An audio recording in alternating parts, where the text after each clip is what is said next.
El día de ayer, el presidente del Parlamento ucraniano realizó una declaración respecto a la situación actual en la que se encuentran en el acuerdo. Ucrania está lista para negociaciones sustantivas para poner fin a la guerra, incluso a nivel de líderes. Simultáneamente, es imperativo que establezcamos las líneas rojas ucranianas que absolutamente nadie tiene el derecho de transgredir, ya sea de manera física, legal o moral. Ningún reconocimiento legal de la ocupación rusa de los territorios ucranianos, sin restricciones a las fuerzas de defensa de Ucrania, sin veto al derecho de Ucrania a elegir sus futuras alianzas. Cualquier proceso de paz genuino debe basarse en un principio muy claro. Nada sobre Ucrania sin Ucrania y nada sobre Europa sin Europa. Doug, esas líneas rojas rechazan por completo lo que estaba en el plan de paz de 28 puntos de Trump. Y ahora, como Gary te mostró con ese titular reciente de CBS, parece que estamos cerca. Hemos acordado en los puntos. Entonces, la pregunta es, ¿cuáles son los puntos en los que hemos acordado? ¿Fueron los de Trump o fueron los demostrados allí por ese miembro del Parlamento? Bueno, si vuelves atrás y miras a las personas que supuestamente elaboraron este acuerdo, y esos son principalmente el señor Witkoff y un caballero llamado Kirill algo, no puedo pronunciar el apellido. Dimitrio, creo. Dimitrio, sí. Todo esto resulta ser vacío y carece de sentido. ¿Por qué razón? Bueno, si no te comunicas con las personas responsables en Rusia desde el principio y al menos estableces, ya sabes, los fundamentos para algún interés y acuerdo en común, ¿qué esperas que suceda? Bueno, creo que no esperas que ocurra nada. Creo que Witkoff estaba hablando con alguien que había trabajado con Goldman Sachs y BlackRock. El hombre vive principalmente en Palo Alto. No representa a nadie en Moscú hasta donde yo sé. No representa a nadie en Kiev. Entonces, ¿qué es lo que obtenemos? Obtenemos esta farsa, por así decirlo, de 28 puntos espurios que resultan ser irrelevantes, que ni siquiera están abiertos a discusión. Esa es la primera parte. En segundo lugar, desde el principio me he preguntado por qué el presidente Trump presta tanta atención a los europeos y a la OTAN como lo hace. ¿Por qué? Porque los estados europeos en la OTAN se parecen mucho a las ciudades-estado griegas en la era del Imperio Romano. Al principio, las ciudades-estado griegas se toparon con este Filipo de Macedonia, descendiente de Alejandro Magno y su padre Filipo. Reprobables, no lograron deshacerse de ellos, eran opresivos y tiránicos. Invitaron a los romanos a Grecia para que los ayudaran a librarse de la amenaza macedonia, y lo lograron. Los romanos expulsaron a los macedonios, liberaron Grecia y todo estaba bien hasta que las ciudades-estado griegas empezaron a pelear entre sí. Los romanos intervinieron otra vez y dijeron, miren, no los liberamos para que se maten entre ustedes y alteren el comercio y el desarrollo en el Mediterráneo oriental.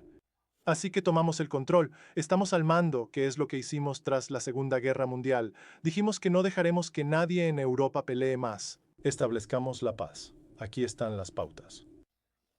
Las ciudades-estado griegas se volvieron irrelevantes porque eran solo otros miembros del gran imperio romano. Bueno, esto va a sonar duro, pero eso es cierto para Europa y los Estados Unidos hoy en día. Y los europeos han trabajado mucho para depender de nosotros para su supervivencia, no solo militarmente, sino también diría económicamente. Ahora, eso puede cambiar como resultado de los eventos recientes. Pero, ¿por qué debería el presidente Trump prestar atención a los aliados de la OTAN? Debería reunirlos en una sala y decir esto es lo que hay. No más guerra. Basta ya, vamos a terminarlo. Estas son las condiciones que estamos dispuestos a aceptar. Si no te gusta, bueno, hay cosas que podemos hacer. Porque dependes de nosotros, podemos hacerte la vida muy miserable. Eso es lo que hizo Eisenhower después de la crisis de Suez. Les dejó claro a británicos, franceses y otros que, si no se van de Egipto y dejan esto en paz, tomaremos medidas contra ustedes que les quitarán el suelo financiero de debajo de los pies. Porque mi punto es que a pesar de toda la fanfarronería, de todo el gran discurso que sale de Trump, se comporta como un gatito. ¿Oh, no querrías por favor unirte a esto? Queremos saber su opinión, únase a nosotros, al diablo con eso. No nos interesa la guerra en Ucrania, nunca lo hemos tenido, solo nos importa la estabilidad y paz en Ucrania. Eso es lo que debería haberse declarado desde el principio. En cambio, fuimos arrastrados a esta ridícula cruzada antirrusa en gran parte por las personas que dirigían la administración de Biden. Muchas personas que lideran esta administración no son distintas. Siguen los mismos principios y pensamiento. No es únicamente Israel y Uberayes, es absolutamente todo. Vamos a exigir que Rusia se autodestruya antes de entablar negocios con ellos. Es una locura. Todo debe cambiar. No parece ser un agente libre. No parece poder actuar de forma decisiva por sí mismo, en interés del pueblo estadounidense. Bueno, y eso es parte de lo que desconcierta porque según los informes, este plan de paz de 28 puntos no solo fue redactado por Witkoff y algunos amigos, sino que al parecer lo que se informa es que Trump mismo dio instrucciones personales de que esto es lo que quería. Independientemente de cómo se hayan llegado a esos puntos, Trump dijo, sí, estos son los 28 puntos que quiero. Luego Witkoff va a Europa, el secretario de Estado Rubio va a Europa y de repente las cosas comienzan a cambiar. Y como has dicho muchas veces, uno de los problemas del actual presidente es que se deja influir mucho por la última persona con la que habló. Y junto con lo que estaba sucediendo en Europa con Rubio, etcétera, también tenías al hermano Jack King hablando en la radio y televisión estadounidenses, aparentemente también tratando de influir a Trump en una dirección diferente.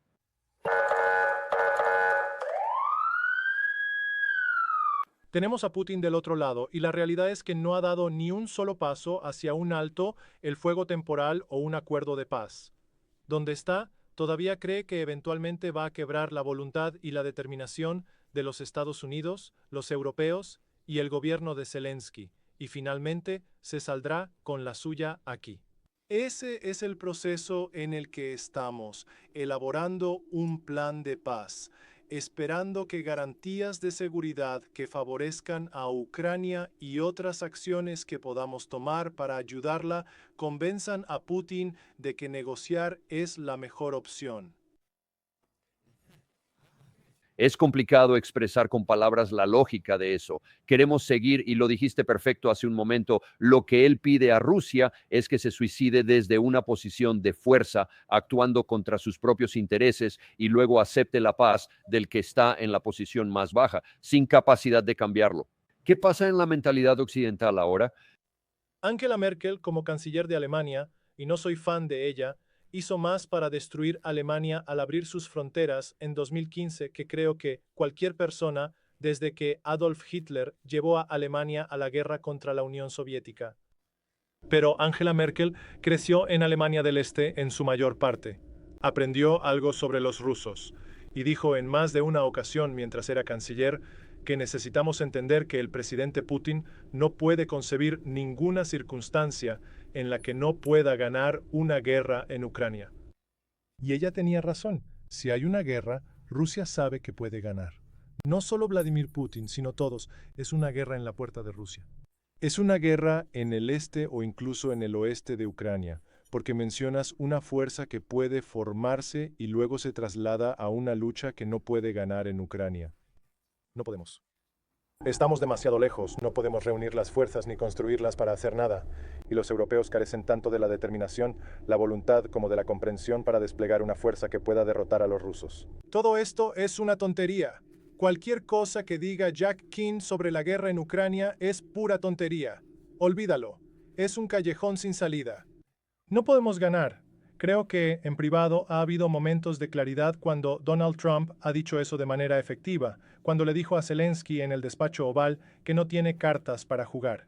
Lo que él ignoraba es que sus donantes estaban con Zelensky y le dirían, tienes que seguir, Donald, porque son ellos quienes nos llevan a la guerra con Irán, llevándonos a conflictos con cualquiera que Israel no apruebe. También sienten aversión a Rusia, ¿vale? No es un interés principal para EU. Pero en la nómina de quién están todas estas personas. Esa es la pregunta que tienes que hacer.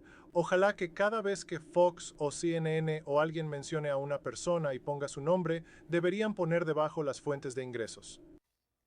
¿Cuáles son las fuentes de ingresos? Bueno, probablemente provengan de empresas como Raytheon, Lockheed Martin, IPAC o alguna derivación de IPAC. Quiero decir, vamos, seamos honestos. ¿Quién está financiando a estos comentaristas? Si los estadounidenses entendieran eso, retrocederían horrorizados y de repente se darían cuenta de que ninguna de estas personas está diciendo o haciendo algo que sea en el interés de los Estados Unidos. Y sinceramente, este ha sido el problema desde el inicio. Vi esto en los 90. La perspectiva era que no importaba. Podemos vender nuestro país en el futuro porque no nos afecta. Somos grandes, poderosos, nadie puede tocarnos. Nada puede hacernos daño. Entonces, ¿qué diferencia hace? ¿Qué diferencia hace si entran al país otros pocos millones de ilegales? ¿Qué diferencia hace si nos involucramos en conflictos en África, Asia, América Latina o Europa del Este?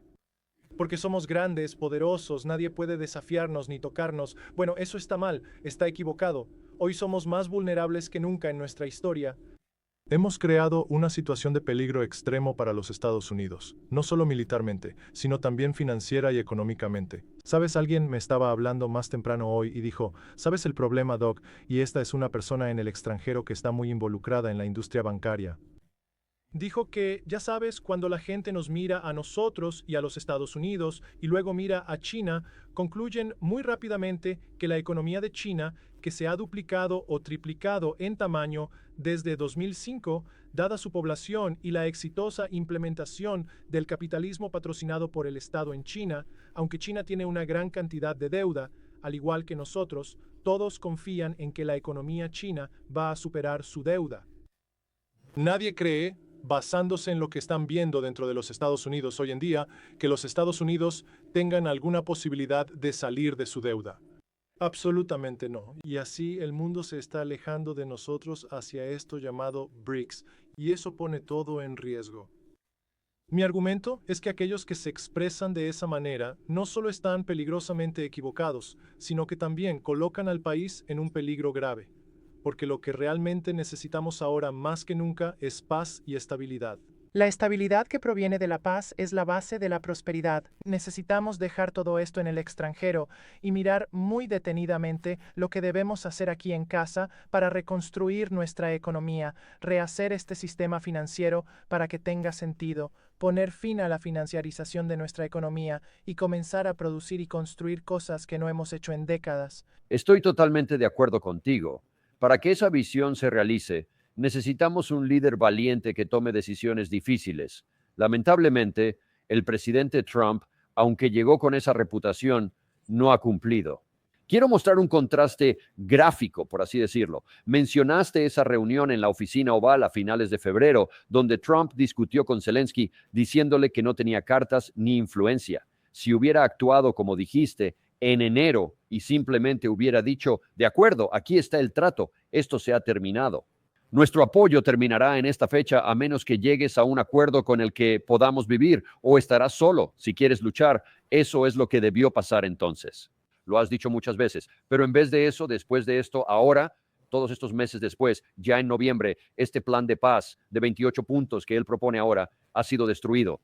Oíste al parlamentario en Ucrania, después de reunirse con los negociadores de Trump, decir que ninguno de los temas que querías está en la mesa. Y posteriormente anoche, esto es lo que Zelensky está expresando actualmente. Ucrania no está sola, y eso importa. Nuestros equipos ya informaron hoy sobre el nuevo borrador de pasos, y este es el enfoque correcto. Asuntos sensibles, asuntos delicados los discuto con el presidente Trump. Ucrania no será un obstáculo para la paz. Es nuestro principio común. Y millones de ucranianos esperan y merecen una paz digna. Haremos todo para lograrlo, listos para trabajar rápido. También entendemos cuántos intereses rodean a Ucrania. Y sobre todo, Rusia quiere frustrar esta oportunidad de acuerdo y alargar la guerra. Entonces, él dice a todos, y claro, también se ha reunido con muchos europeos que, oye, los rusos son el problema y no quieren el acuerdo que queremos y habrá paz solo si es en nuestros términos. Lo que significa, corrígeme si crees que me equivoco, es que sin importar lo que pretendiera Trump, son Zelensky y sus líderes europeos quienes dirigen el espectáculo. Zelensky y su gobierno no solo son un catalizador para el conflicto con Rusia, en un sentido permanente, francamente, son responsables del conflicto, y hasta que ese gobierno no se vaya, no habrá paz en Ucrania ni en Rusia. Y ahí es hacia donde nos dirigimos ahora mismo. La gente necesita entender esto. Creo que lo hacen, francamente, fuera de Ucrania. Creo que hay preparativos para trasladar a Zelensky y gran parte de su círculo cercano a Israel, donde tienen inmunidad contra la extradición para procedimientos penales. Y eso es lo que van a necesitar cuando terminen en Ucrania. Tienen un pie ahora mismo en Ucrania y el otro pie realmente en él. en la puerta del avión para sacarlos de allí. La gente no se da cuenta de lo débil y frágil que es este gobierno ucraniano. Hoy temprano recibí información de Europa del Este y me dijeron que la gente está saliendo de los sótanos y casas en Prokhovsk y le están diciendo a los rusos, gracias a Dios, terminemos con esto. Ayuda a terminar esta guerra. Y muchos de ellos decían inicialmente en 2022, en febrero, marzo, abril, en Luhansk y Donetsk, ¿qué os tomó tanto tiempo? Creo que cada vez más la gente en el este de Ucrania y gran parte en el oeste desea con urgencia el fin de esta guerra. Y se dan cuenta de que solo terminará con un resultado, que es la eliminación de Zelensky y su régimen. Es un detonante permanente para el conflicto y la guerra. Ahora, eso satisface a ciertas personas en Washington, D.C. y a los actuales gobiernos globalistas en Europa, pero no es una solución a largo plazo para la paz y la estabilidad en Europa. Es lo contrario. Así que personas como McConnell, Slotkin o Lindsey Graham, cualquiera de ellos, todos cantan la misma melodía. ¿Sabes? Alguien decía el otro día que los republicanos han hecho tal lío que los demócratas terminarán tomando el control en las elecciones de mitad de periodo y luego ganarán en el 28. Y yo lo miré y dije, ¿y qué diferencia hace? ¿Qué importa? Esa es la verdad. Estas personas están jugando más o menos en el mismo equipo y por eso tienes que volver y hacer la pregunta, ¿cómo es que eres millonario?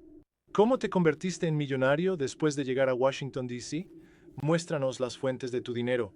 Muy pronto descubres que es la misma fuente, las mismas personas. Y sabes, tienes que mirar al contingente europeo en este momento. Los mencionaste hace un segundo, pero de nuevo, esto, me parece que Ucrania y Europa están llevando la delantera. Dijiste que debería ser EU. Tenemos el poder, pero no parece ser así. Además de lo que ya te mostré aquí, de alguna forma representando al lado europeo, está Keir Starmer, ayer ante su parlamento, o quizás esta mañana. Y, señor presidente, no debemos olvidar que la agresión de Putin, sus acciones ilegales y su completo desprecio por la vida humana han tenido un enorme costo para su propio pueblo. Miles de soldados rusos están siendo eliminados cada día. 100.000 han perdido la vida en el ataque a Donetsk. En total, más de 1 millón de ciudadanos rusos han sido eliminados o heridos, todo debido a las ambiciones depravadas de un solo individuo. Entonces, señor presidente, repetimos que este país nunca flaqueará en su apoyo al pueblo ucraniano. Mantendremos una unidad de propósito con nuestros aliados y nos centraremos en proporcionar el liderazgo sereno y serio que se necesita para avanzar hacia una paz justa y duradera para Ucrania. Para Ucrania y en realidad para todo el continente europeo. Doug, en serio, ese discurso podría haberse dado en el primer año de la guerra con Biden en el cargo. Son casi iguales, no hay cambio, como dijiste. Bueno, todas estas son mentiras, y las mentiras son la base de las políticas fallidas que él y sus colegas en Europa han seguido. Si admite que las pérdidas rusas son minúsculas en comparación con las enormes pérdidas de los ucranianos, bueno, eso socavaría su argumento. Sería lo más humano que podría hacer porque simplemente está mintiendo descaradamente. Nada de eso es verídico. Me trae a la memoria los compromisos que realizaron Franklin Roosevelt y Churchill, quienes afirmaron que Polonia sería un estado libre, soberano e independiente al término de esta guerra. Sabemos lo que sucedió. Nada de eso ocurrió. Es casi tan ridículo como Gerald Ford, quien durante su campaña electoral, cuando se postuló para presidente después de haber sucedido a Nixon, dijo que Polonia nunca sería un satélite soviético bajo una administración de Ford. Y, claro, fue un satélite soviético desde el fin de la Segunda Guerra Mundial. Los políticos mienten siempre. Mienten cuando no hay otra opción porque la verdad es muy peligrosa y destructiva. Starmer tiene muchos problemas. Es la persona más odiada en las Islas Británicas. No va a durar, y francamente Gran Bretaña está en serios problemas tanto financieros como políticos. Si todo se junta, podríamos ver algo a la escala de las guerras civiles inglesas. Recomiendo a todos escuchar a David Betts, quien ha estudiado el potencial de cambio revolucionario en Gran Bretaña durante muchos años, y sus obras más recientes ofrecen gran detalle en apoyo de lo que acabo de decir. Así que no prestaría demasiada atención a Starmer. Macron no estará muy lejos y tampoco lo estará Metz en Merz en Berlín. Estas personas están camino a extinguirse. Sabes, una parte del problema en Gran Bretaña es que simplemente optarán por un camino alternativo, en este caso que mencionas que podría existir. Siempre ha habido numerosos problemas políticos dentro del Reino Unido. Durante décadas, conservadores y laboristas han estado yendo y viniendo, pero ahora que ambos están cayendo por su cuenta, yendo hacia un lado, esto que está creciendo desde la gente está empezando a surgir. Y para mostrar lo desconectados que están de eso, el líder de la oposición conservadora, también fue justo después de que Starmer hablara para cuestionar lo que dijo. Observarás que el inconveniente presentado fue que no avanza lo suficientemente lejos. Los conservadores tienen claro que ceder todo el territorio ucraniano recompensaría la agresión no provocada de Putin. ¿Cuál es la postura del gobierno sobre los informes de que la integridad territorial de Ucrania está en riesgo? Si Putin se fortalece con estas negociaciones, todos nuestros adversarios potenciales se sentirán envalentonados. No tenga ninguna duda, señor presidente, el eje de los estados autoritarios está colaborando para desestabilizar a Occidente, con la ayuda de China, Irán proporcionando armas y Corea del Norte suministrando tropas para Putin. Es precisamente por estas razones que el gobierno debe continuar trabajando muy de cerca con los Estados Unidos y entender sus objetivos. Partidos como los demócratas liberales y los verdes nos animan a alejarnos de EEUU, o priorizan su prejuicio antiamericano sobre la seguridad nacional. Entonces lo que quiero expresar es que desean desvincularse de cualquier situación que les quite el beneficio, según mi perspectiva. ¿Cuál es tu opinión al respecto? Gran Bretaña enfrenta tiempos difíciles. Ninguna de estas personas es realmente competente y es lamentable que parezcan tener un déficit de talento tan malo o incluso peor que el nuestro. Permítame darle un ejemplo rápido.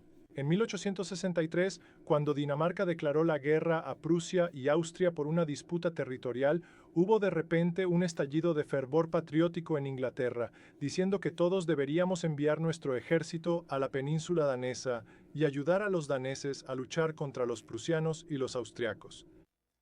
Había un primer ministro muy brillante que llegó al poder en ese momento. Su nombre era Palmerston, un hombre conservador serio y reflexivo. Y Palmerston dijo muy astutamente al cuerpo reunido: sabemos que podemos enviar 100.000 de nuestras tropas, lo que habría sido prácticamente todo el ejército británico, a Dinamarca y darían una buena cuenta de sí mismos. A lo que todos dijeron: sí, ya sabes.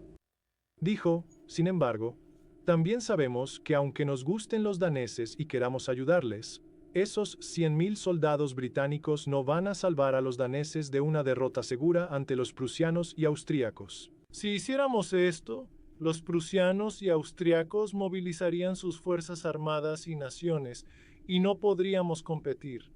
Así que no tiene sentido que nos unamos a este conflicto. Ahora deténgase y piense en eso. Estamos en 1863. El Imperio Británico en 1863 era mucho más grande, mucho más poderoso, mucho más extenso que el poder británico. Hoy en día es dramáticamente así. Y sin embargo, ese primer ministro tuvo el sentido común y la inteligencia para ver las limitaciones del poder británico. Sabía que en 1863, junto con los daneses, no había posibilidad de éxito contra Prusia y Austria. Necesitamos más personas con sentido común y ganas de decir la verdad en público. En cambio, tenemos estas narrativas falsas que han sido elaboradas durante años por el MI6. Estamos hablando de un nivel de control sobre los medios, influencia sobre los medios, influencia sobre lo que se discute o lo que no. Se discute en Occidente. Eso realmente es peor de lo que recuerdo haber estudiado sobre los soviéticos en la Unión Soviética en los años 70 y 80. Es bastante aterrador si te detienes a pensarlo. Han logrado aplastar con éxito a cualquiera que desafíe cualquier aspecto de la narrativa que insisten es verdadera. No va a perdurar mucho más tiempo. Los británicos, sorprendentemente, han demostrado ser una población notablemente obediente. Está llegando a su fin. Creo que lo veremos terminar en Europa y, obviamente, la gente dirá: bueno, Doc, ya dijiste esto antes. Sí, lo he dicho y va a suceder. Pero recuerde, el mundo no es un microondas americano. Dices algo a los estadounidenses: oh, eso ya pasó. Sucederá la próxima semana. Si les dices que entrar en Venezuela podría dañarnos gravemente en lo financiero y económico, socavando nuestra posición como hegemonía financiera en Occidente, dicen, oh, eso es ridículo. ¿Cómo podría pasar eso? Pero cuando pase en 6, 8 o 9 meses, todos dirán, bueno, ¿cómo pudo ocurrir esto? ¿Por qué no anticipamos esto? Está a punto de suceder. Europa se desmoronará y se reconstruirá. Será complicado, será desagradable. Pero eventualmente surgirán nuevos gobiernos que estarán completamente desinteresados en cualquier guerra con Rusia bajo cualquier circunstancia.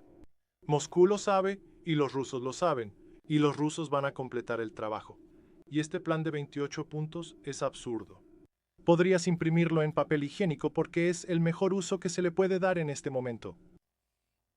Bueno, y también mencionaste a los ciudadanos rusos. Hablaste de individuos que son incapaces o no están dispuestos a reconocer la verdad.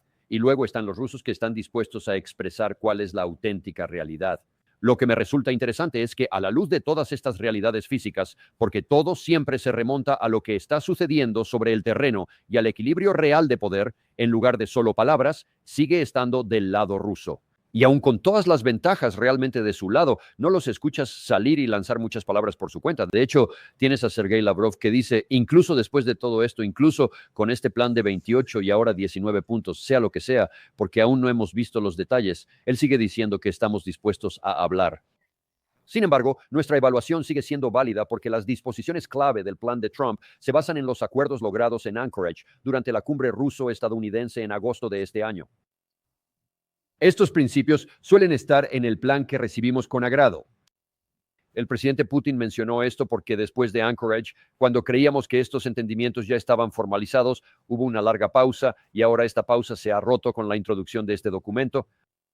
Lo tenemos, pero no se nos ha transmitido oficialmente a través de canales no oficiales. Pero estamos naturalmente listos, como dijo el presidente, para discutir la redacción específica, porque una serie de cuestiones allí, por supuesto, requieren aclaración.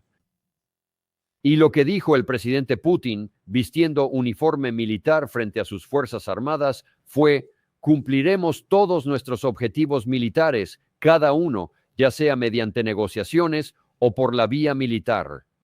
Así es como parecen estar los rusos. ¿Cómo se verá eso en el terreno? Bueno, ya hemos visto muchas pruebas de que el ritmo de las operaciones ha aumentado. Ahora sabemos que las fuerzas rusas tienen, entre ellas y el río Dnieper, esencialmente un terreno abierto y ondulado. La pelota está realmente en el tejado de Rusia. Moscú tiene que decidir qué quiere hacer. Cuanto más se extienda la insensatez en Europa Occidental y más se intensifiquen las amenazas hacia Rusia, más probable será que los rusos lleguen a la conclusión de que la única seguridad a la que pueden aspirar es la ocupación total del territorio hasta el río Dnieper.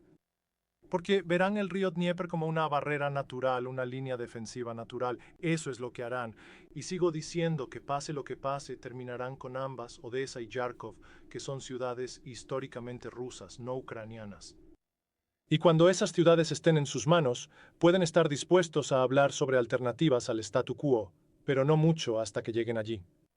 Entonces creo que los rusos ahora tienen la capacidad de terminar esto para fin de año en términos que consideren aceptables. Preferirían lo que discutí antes, que estos gobiernos en Londres, París y Berlín cambien, y puede que lo hagan. Hay potencial para eso, pero mientras tendrán que seguir adelante y no esperar nada de nosotros. Por cierto, lo interesante es que, como saben, el presidente Trump se ha alejado bastante de este asunto. Quiero decir, está dispuesto a decir, aquí tienes un plan de 28 puntos, míralo, pero realmente no le interesa. ¿Por qué no le interesa? Porque no puede ser el centro de ello. Recuerde, el presidente Trump se enfoca en las apariencias. Si esto no crea la ilusión que él quiere, de alguna forma ha resuelto su, sea cual sea, la 19ª guerra, o el número que busca. Si no puede decir eso, entonces realmente no le interesa, así que creo que lo ignorará, como ha hecho con estas promesas de más ayuda militar a Ucrania. La mayoría de ese material no llegará en un año, 2 años o más. Para cuando eso suceda, no habrá una Ucrania a menos que alguien despierte rápidamente y reconozca que necesitan un nuevo gobierno en Kiev y el que está allí es un obstáculo permanente para la paz. ¿Quién sabe? Todo es posible. No es imposible que algo así pase. Pero ahora, los rusos deben asumir que no habrá cambios pronto, lo que significa que avanzan hacia el oeste.